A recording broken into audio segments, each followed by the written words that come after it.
Bonjour, nous poursuivons notre chemin vers Pâques et nous arrivons à l'ultime étape, la Semaine Sainte. Nous sommes lundi 29 mars, c'est lundi saint, comme on dit, ce lundi de la Semaine Sainte. J'ai intitulé cette méditation « Un peu trop peut-être ».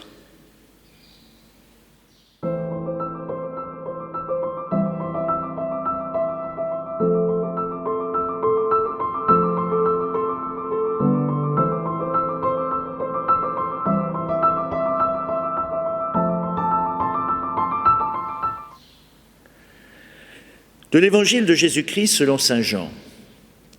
6 jours avant la Pâque, Jésus vint à Béthanie, où habitait Lazare, qu'il avait réveillé d'entre les morts. On donna un repas en l'honneur de Jésus. Marthe faisait le service. Lazare était parmi les convives avec Jésus. Or Marie prit une livre d'un parfum très pur, de très grande valeur. Elle répandit le parfum sur les pieds de Jésus qu'elle essuya avec ses cheveux. La maison fut remplie de l'odeur du parfum. Judas Iscariote, l'un de ses disciples, celui qui allait le livrer, dit alors « Pourquoi n'a-t-on pas vendu ce parfum pour 300 pièces d'argent que l'on aurait donné aux pauvres ?» Il parla ainsi, non par souci des pauvres, mais parce que c'était un voleur, comme il tenait la bourse commune, il prenait ce qu'on y mettait. Jésus lui dit « Laisse-la observer cet usage, en vue du jour de mon ensevelissement. Des pauvres, vous en aurez toujours avec vous, mais moi, vous ne m'aurez pas toujours. »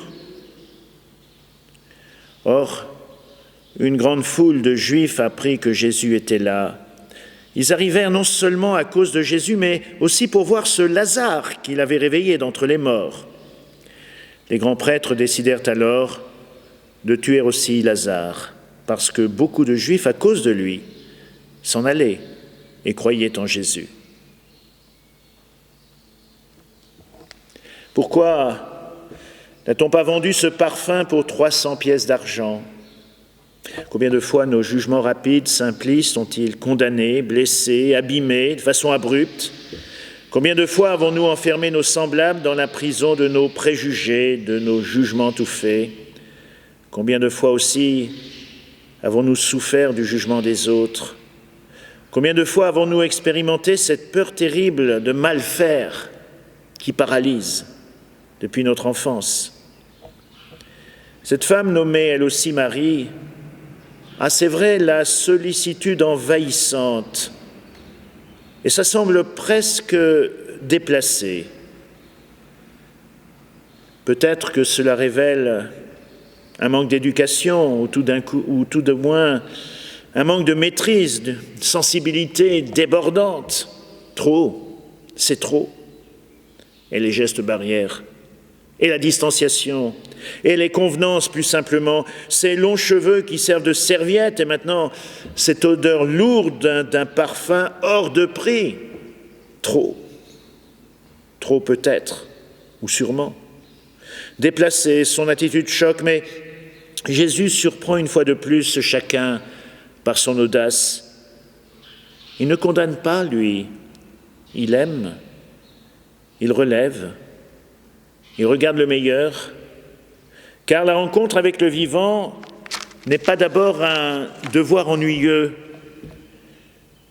Jésus dit « Laissez-la, il faut qu'elle garde ce parfum pour le jour de mon ensevelissement. Des pauvres, vous en aurez toujours avec vous, mais moi, vous ne m'aurez pas toujours. » Alors notre Dieu, que cette journée soit marquée par la joie du service, même si parfois nous sommes maladroits, mais aussi par le parfum de ta présence dans nos vies, comme un baume de grand prix, vient réveiller le sens de nos existences parfois trop raisonnables. Que nous puissions donner goût de connaître et partager ce chemin de bonheur sur lequel nous sommes appelés. Redis-nous que tu es venu nous porter ta joie et le désir qu'elle demeure toujours en nous. Et fais-nous découvrir ce dont les femmes ont le secret. Car finalement, est-ce qu'il n'y aurait pas une relation toute particulière entre Jésus et les femmes ? Nous marchons vers la Passion, et au cours de ces heures tragiques, les filles de Jérusalem sont toutes là. Elles entourent amoureusement de leur compassion celui qui marche vers son supplice. Parmi elles se détachera Véronique, qui essuiera le visage du supplicié. Et puis Marie, la mère, sera là, au pied de la croix.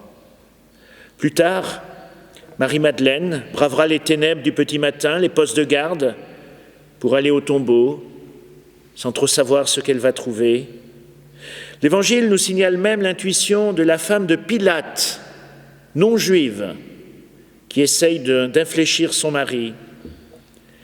Il semblerait qu'à l'heure où l'homme ne croit plus, ne voit plus, le cœur de la femme sait que Dieu ne déserte jamais l'humanité. Dieu n'abandonne jamais.